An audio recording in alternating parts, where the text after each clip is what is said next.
பிரபல தென்னிந்திய நடிகை காஜல் அகர்வால் இறந்துவிட்டதாக அதிர்ச்சியூட்டும் வதந்தி சமூக வலைதளங்களில் வைரலாகி வருகிறது.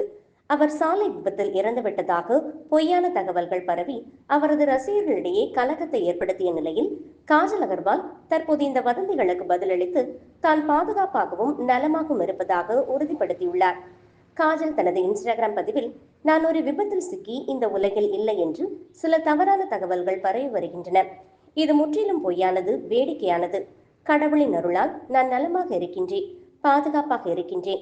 இது போன்ற வதந்திகளை யாரும் நம்பவோ அல்லது பரப்பவோ வேண்டாம் என்று நான் கேட்டுக்கொள்கிறேன். உண்மை மற்றும் நேர்மறையில் கவனம் செலுத்துவோம் என்று பதிவிட்டுள்ளார். காஜல் அகர்வால் சமீபத்தில் தனது கணவர் கௌதம் கிச்சலுவுடன் மாலத்தீவிற்கு சென்ற புகைப்படங்களை இன்ஸ்டாகிராமில் பகிர்ந்துள்ளார் என்பது குறிப்பிடத்தக்கது. காஜல் அகர்வால் இயக்குனர் நிதேஷ் திவாரியின் ராமாயணம் படத்தில் விரைவில் நடிக்க உள்ளார். அப்படத்தில் ராவணனின் மனைவியான மண்டோதரி வேடத்தில் நடிக்க உள்ளார்.